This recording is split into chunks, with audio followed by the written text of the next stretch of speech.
विषय यह है, क्या शुक्र की कृपा से पशु अपनी चेतना को विकसित कर सकता है? पहले आप लोग जवाब दीजिए कि क्या अगर ग्रहों से चेतना विकसित होती है तो पशु शुक्र की आराधना कृपा से अपनी चेतना को विकसित कर सकता है? कि अगर पशु अपनी चेतना को विकसित नहीं कर सकता तो इसका मतलब यह है कि शुक्र देव की कृपा उस पर नहीं होगी। स्पष्ट है? जी। जी। जी। स्पष्ट है। तो फिर एक ही कुतिया से 6 बच्चे पैदा होते हैं। 2 बच्चे सड़क पर मोटरसाइकिल के नीचे दब के मर जाते हैं। 2 बच्चे गली में जिंदगी भर दूसरों के रहमो करम पर रोटी खाते हैं। और 2 बच्चे ऐसे होते हैं जो कोई उठा ले जाता है और एयर कंडीशन में पूरी जिंदगी चैन से जीते हैं। ऐसा क्यों? अगर चेतना को विकसित नहीं किया जा सकता।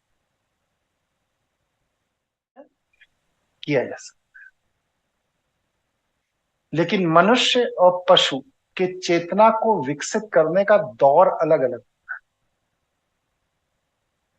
ठीक है। मनुष्य अपनी चेतना को माया क्षेत्र में विकसित करता है क्योंकि उसके लिए ईश्वर ने यही व्यवस्था बनाई है कि माया क्षेत्र में अपनी चेतना को विकसित कर। लेकिन पशु पक्षी जीव जंतु वनस्पति के लिए ईश्वर ने माया क्षेत्र से इतर सृष्टि संचालन की जो दूसरी ऊर्जा क्षेत्र है वहां भी उनको विकसित करने के लिए एक्स्ट्रा कोचिंग दी जाती है। आप स्कूल के स्टूडेंट हो, आप बस से इस प्रशिक्षण स्थल में प्रशिक्षित होते हो, लेकिन आप क्योंकि ओवर स्मार्ट हो, एक्स्ट्रा ऑर्डिनरी हो, इसलिए आपको स्कूल में ही प्रशिक्षण दिया जाता है। लेकिन भगवान शिव का क्या कहना है कि हमें सभी जीवों का उद्धार करना है। इसलिए चेतना क्षेत्र में जो कम चेतना स्तर के जीव हैं, जो अविकसित जीव हैं, उनके लिए मैं एक्स्ट्रा कोचिंग चलाता हूं। वो कोचिंग कहां चलती है? मृत्यु के उपरांत ब्रह्म क्षेत्र।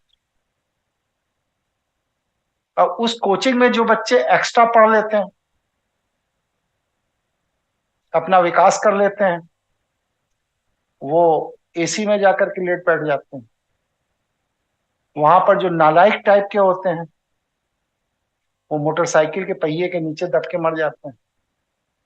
और जो कोई विकास नहीं करते हैं, जैसे पिछले जन्म में कुत्ता थे वैसे इस जन्म में कुत्ता है, वो जिंदगी भर गली में रोटी ढूंढते रहते हैं।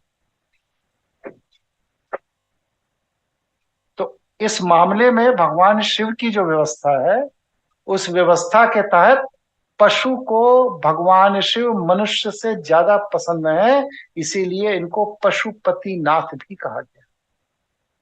मनुष्य नाथ कहा गया क्यों? बताइए, बताइए, कहीं कहा गया? नहीं कहा।